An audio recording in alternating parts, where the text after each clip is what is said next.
I think I didn't do anything wrong. I just let an old friend help me move when my husband was busy. But the moment Paul saw our bed unmade, he stared at me like I'd stabbed him, and by the next morning, divorce papers arrived at my office. I never expected things to fall apart so quickly over something so innocent. At least, that's what I told myself then. Now, sitting alone in my sister's spare bedroom while my 6-year-old daughter Maya spends weekends with her father, I'm forced to confront the truth I've been running from. This story isn't really about an unmade bed or a helpful ex-boyfriend. It's about the lies I told myself, the trust I shattered, and the family I destroyed while convincing myself I was the victim. The morning it all began, Paul was already gone by the time I woke up. Another early client meeting, another day of him prioritizing work over family. I stared at his side of the bed, still warm but empty, feeling that familiar resentment bubble up. 35 years old, and he acted like an old man. No spontaneity, no passion, just spreadsheets and tax codes.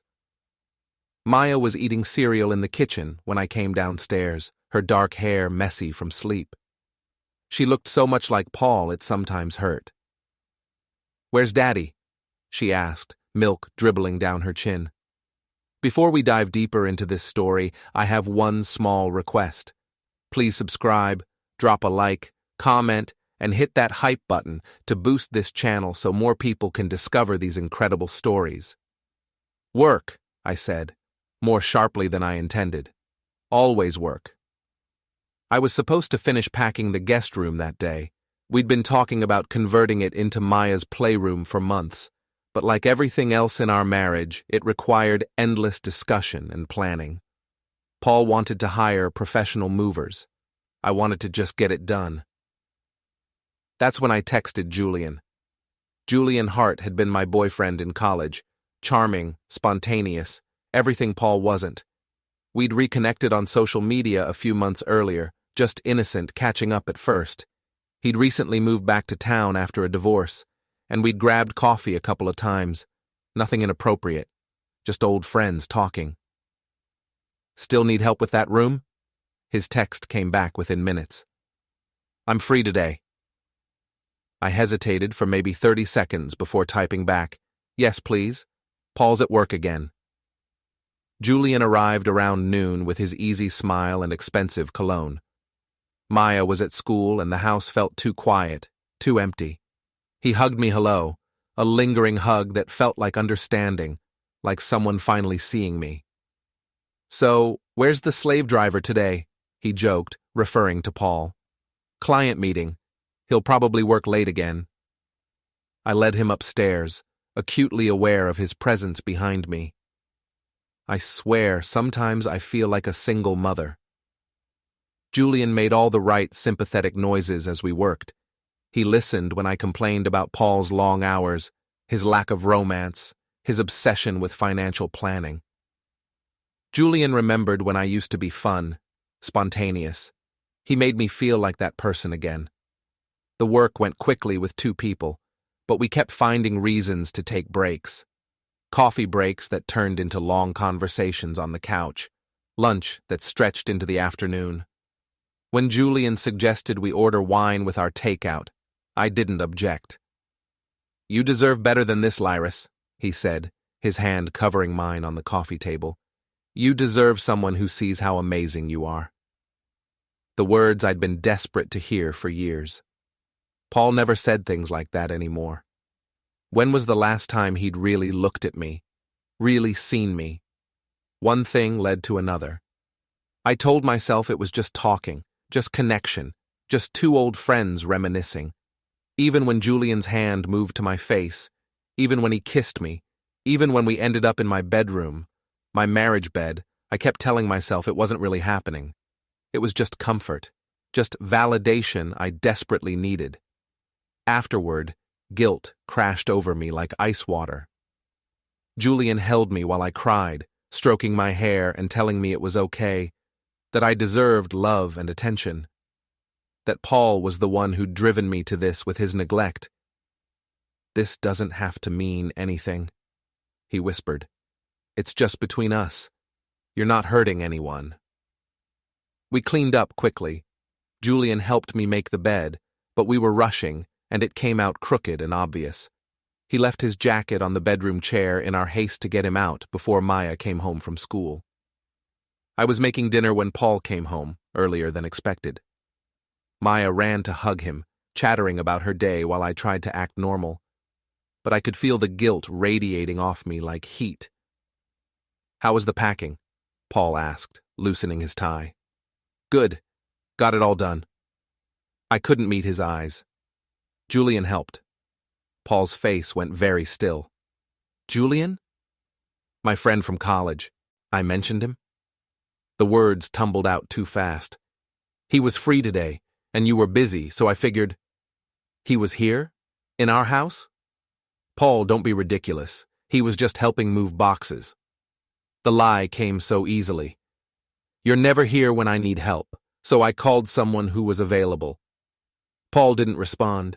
He just walked upstairs, and I heard his footsteps stop outside our bedroom. My heart hammered as I waited for him to come back down.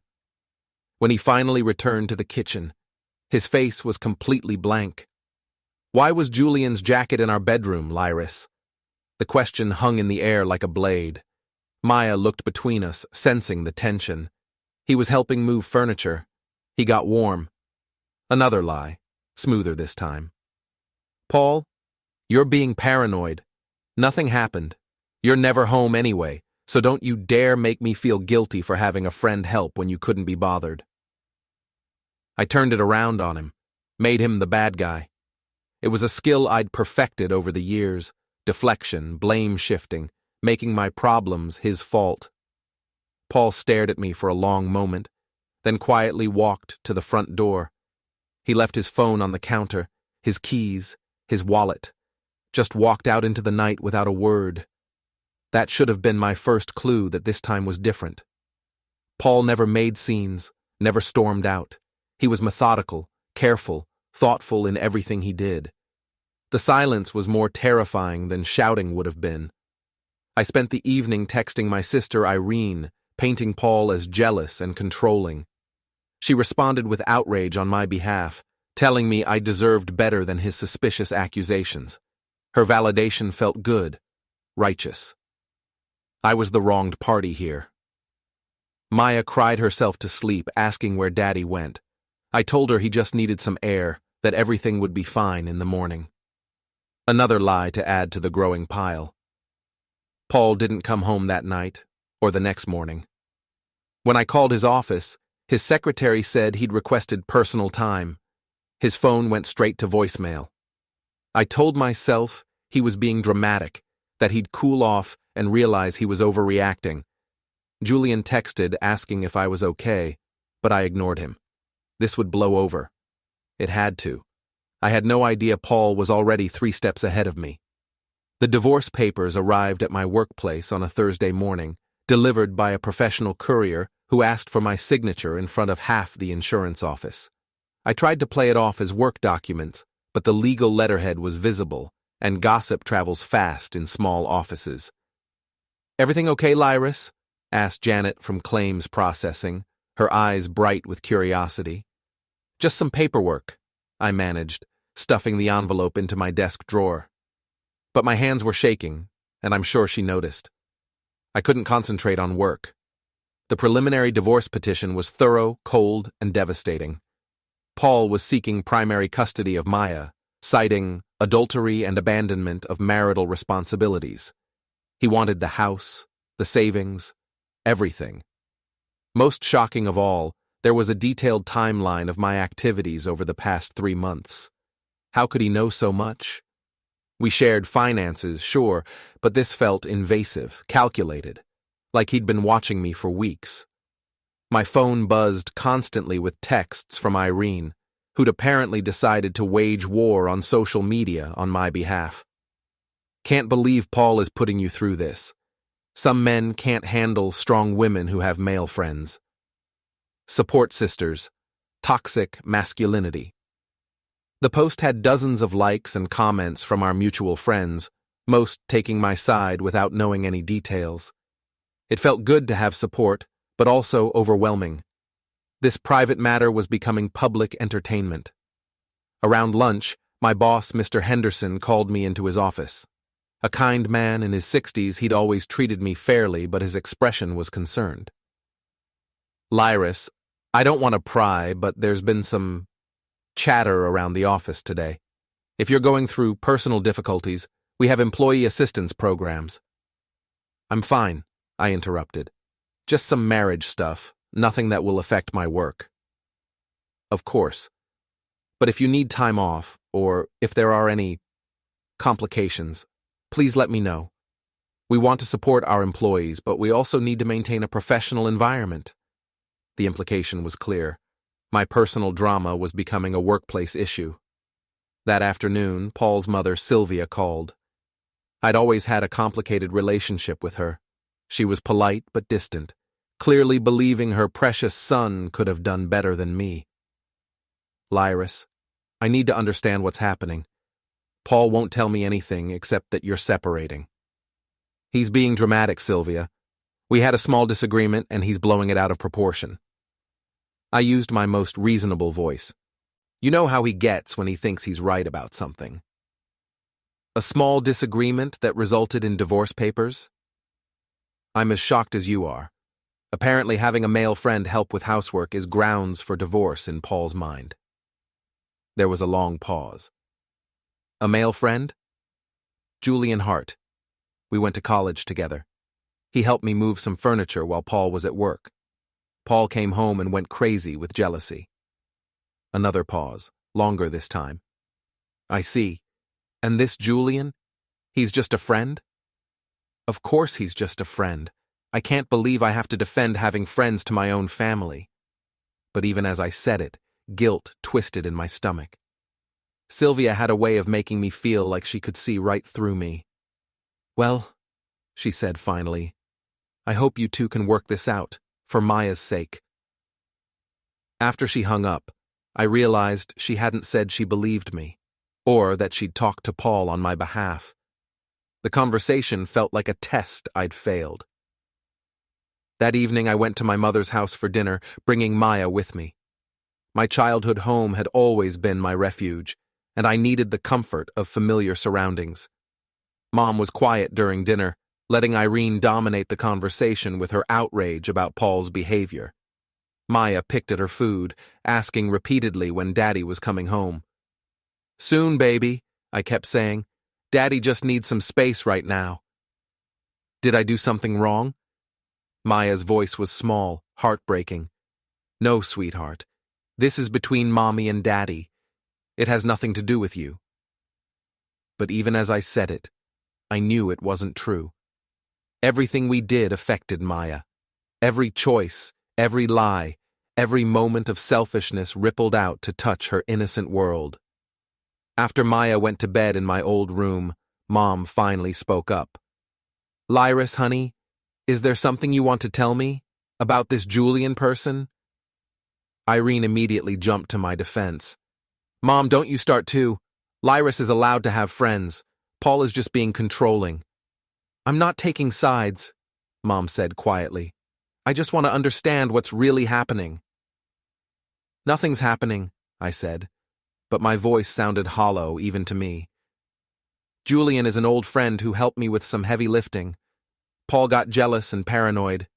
End of story."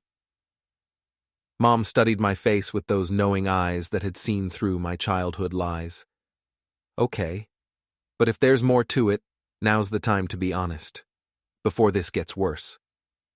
There's nothing to be honest about. But that night, lying in my childhood bed with Maya curled against me, I finally allowed myself to acknowledge the truth I'd been avoiding. This wasn't about jealousy or paranoia. Paul knew. Somehow he knew exactly what had happened, and he was methodically building a case against me. The question was, how much did he know, and what was he planning to do with that knowledge? The emergency custody hearing notice arrived on Friday morning, again by courier, again at my workplace. This time I couldn't hide my panic from my coworkers. Janet actually brought me tissues when she saw me crying at my desk. "Honey, what's wrong?" He's trying to take Maya away from me, I managed between sobs. He's saying I'm an unfit mother. The sympathy felt good, validating. I was the victim here, the wronged wife whose husband was using their child as a weapon. That's the story I told myself, and the story I told everyone who would listen. I called in sick and drove straight to my mother's house, Maya's overnight bag in the back seat. I couldn't face going home to that empty house, couldn't face the bedroom where everything had gone wrong. Irene was already there when I arrived, armed with printouts of legal advice from internet forums and a righteous fury that matched my own. "This is abuse," she declared, waving the custody papers. "He's trying to manipulate you into backing down. Don't let him win." Mom was quieter, reading through the documents with a frown. "These are very detailed, Lyris. He's alleging specific dates, times, behaviors. How would he know all this?" "Because he's been spying on me." The words burst out before I could stop them. "Checking up on me, monitoring my activities. It's creepy and controlling." "Or," Mom said carefully, "he's been paying attention to changes in your behavior and documenting them. That's what people do when they suspect something's wrong." "Mom!" Irene snapped. "Whose side are you on?" "I'm on Maya's side, and Maya needs her parents to tell the truth and act like adults." The conversation was interrupted by Maya herself, who'd been coloring quietly in the corner but was now tugging on my sleeve. "Mommy, why can't I go home? Where's Daddy?" I knelt down to her level, forcing a smile. "We're having a sleepover at Grandma's, remember? Daddy's just busy with work stuff. Can I call him?" The innocent request hit me like a punch. I realized I didn't even know where Paul was staying, how to reach him, except through his lawyer. "Maybe tomorrow, baby. Let's watch a movie with Grandma." That night, after Maya was asleep, Franklin called. Paul's father had always been the peacemaker in the family, diplomatic where Sylvia was direct. But his voice was strained when he spoke. "Lyris, I need to ask you something, and I need you to be completely honest with me." "Of course. Did you have an affair?" The directness of the question caught me off guard. I'd been expecting accusations about custody, about Paul's behavior, about legal strategy, not this simple, devastating inquiry. "Franklin, Yes or no, Lyris? Did you sleep with another man in your marriage bed?" The silence stretched between us. I could hear my own heartbeat, could feel Irene's eyes on me from across the room. "It's not that simple," I finally said.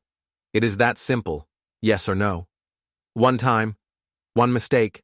Paul drove me to it with his neglect, his—" "Stop." Franklin's voice was tired, disappointed. "Just stop. I need to know about Maya. Is she safe with you? Are you making good decisions for her?" "Of course she's safe with me. I'm her mother." Being her mother doesn't automatically make you right, Lyris. Paul is her father, and he's a good man. If he's fighting for custody, he has reasons. The betrayal stung. Franklin had always been kind to me, had welcomed me into the family. Now he was taking Paul's side without even hearing my story. After he hung up, Irene immediately launched into damage control. "Don't listen to him. They're all closing ranks around Paul because he's their precious golden boy. You made one mistake, one moment of human weakness, and they're acting like you're a monster." Her words felt good, justified my anger. But Mom was quiet, staring out the window with that expression I remembered from childhood, disappointment mixed with resignation. "Say something, Mom. What do you want me to say, Lyris? That it's okay to cheat on your husband? That Paul should just forgive and forget? That Maya should grow up in a house full of lies and resentment? I want you to support me. I want you to understand that I'm human, that I made a mistake, that I deserve forgiveness. You do deserve forgiveness. But forgiveness isn't the same as trust. And trust isn't the same as staying married." The next morning brought more bad news. Sylvia had blocked me on all social media and changed her phone number. Paul's entire family was cutting me off, circling the wagons around him and Maya. Julian texted asking if I was okay, if I needed anything. Part of me wanted to run to him, to seek comfort in his arms and validation in his words. But I was beginning to understand that Julian represented everything I was about to lose. Every text from him was evidence, every contact a nail in the coffin of my marriage. I deleted his message without responding. That afternoon, while Maya napped, I found myself going through old photo albums with Mom. Pictures of my wedding day, of Maya's birth, of family vacations and quiet Sunday mornings. In every photo, Paul looked at me like I was the center of his world. When had I stopped seeing that love? When had I started taking it for granted? He wasn't perfect, Mom said quietly, as if reading my thoughts. But he loved you, and he loves Maya. Maybe that's enough to build on. It's too late, I whispered. I've ruined everything. It's only too late if you keep lying. To him, to yourself, to Maya. The truth might hurt, but it's the only foundation for anything real. But the truth felt too big, too overwhelming. The truth meant admitting I'd thrown away a good man's love for a moment of validation. It meant accepting responsibility for the destruction of my family. It meant facing Maya someday and explaining why Mommy's choices had torn her world apart. I wasn't ready for that kind of honesty. Not yet. Paul's lawyer's office was intimidating, all dark wood and leather, the kind of place that screamed expensive and competent. I'd brought my own attorney, a family friend who specialized in real estate, but had agreed to help with the divorce. Sitting across from Paul's legal team, I realized how outmatched I was.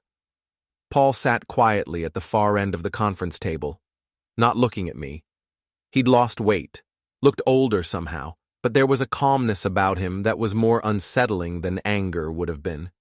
This wasn't the emotional, jealous husband I'd painted him as. This was a man who'd made a decision and was methodically following through. Mrs. Edivane, Paul's lawyer began, my client is prepared to offer a reasonable settlement. Joint custody, equitable division of assets, minimal alimony given the short duration of the marriage and your employment status. It sounded fair, generous even. But I wasn't thinking clearly, wasn't ready to accept that my marriage was really over. What if I don't want a divorce? I asked. What if I want to work on our marriage? For the first time, Paul looked directly at me. His eyes were cold, distant, like he was looking at a stranger. There's nothing to work on, Lyris. One mistake, Paul. One moment of weakness. We have a daughter together, a life together. Doesn't that mean anything? It meant everything, he said quietly. That's why this hurts so much. His lawyer slid a folder across the table to me. Perhaps you should review these before making any decisions about reconciliation. My hands shook as I opened the folder. Inside were photographs, time-stamped images from our home security system I didn't even know existed. Julian entering the house at 12:47 p.m., Julian leaving at 6:23 p.m. 6 hours.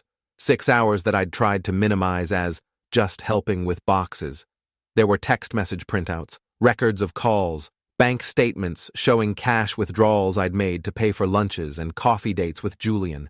A paper trail of deception I hadn't even realized I was creating. This is all circumstantial, I said, but my voice sounded weak even to me. There's more, Paul's lawyer said gently. He slid another photograph across the table. It was a screenshot from our bedroom security camera, a camera I definitely didn't know existed. The image was grainy but clear enough.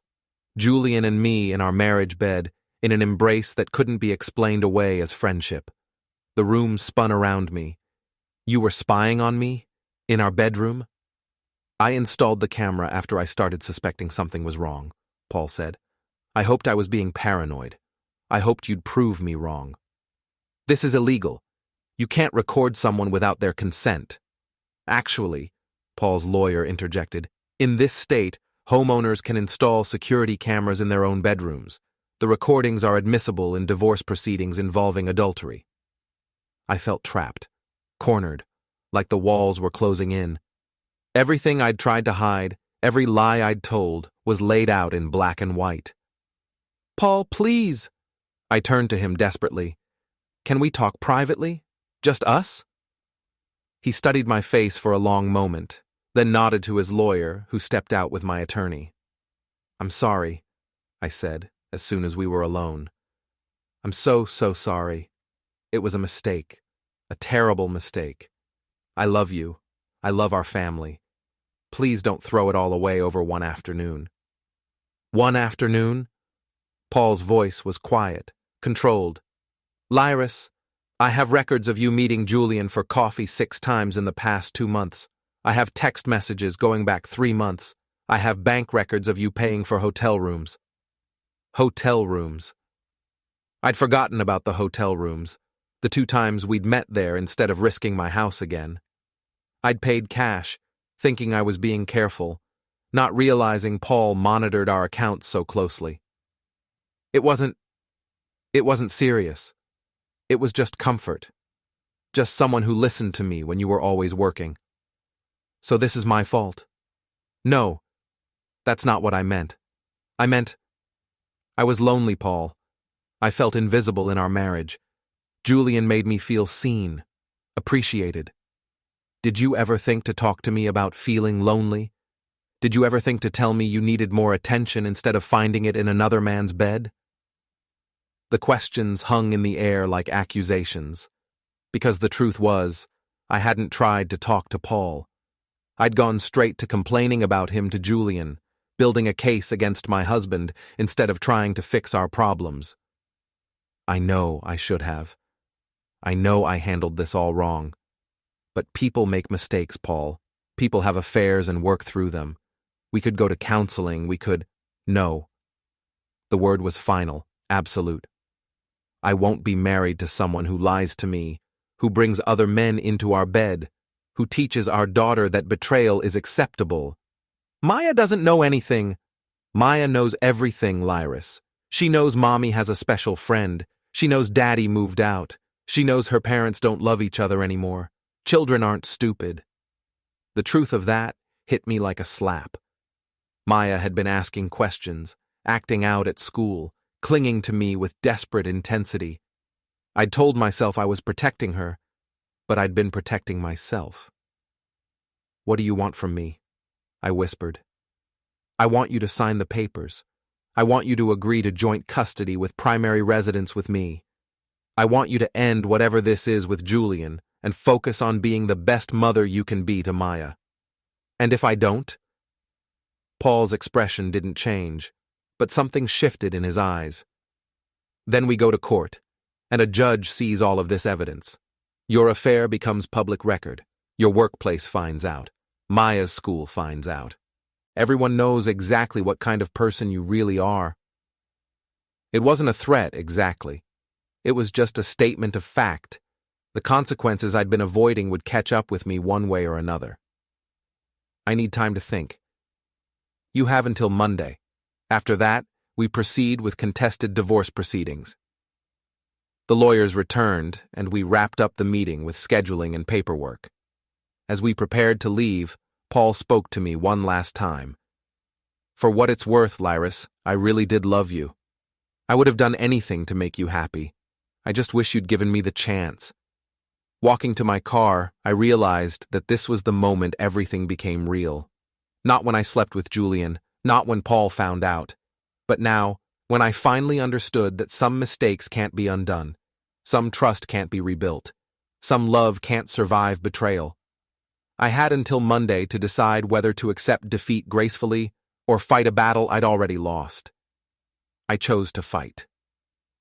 Looking back, it was the worst decision I could have made, but at the time it felt like the only way to maintain some dignity, some control over my crumbling life.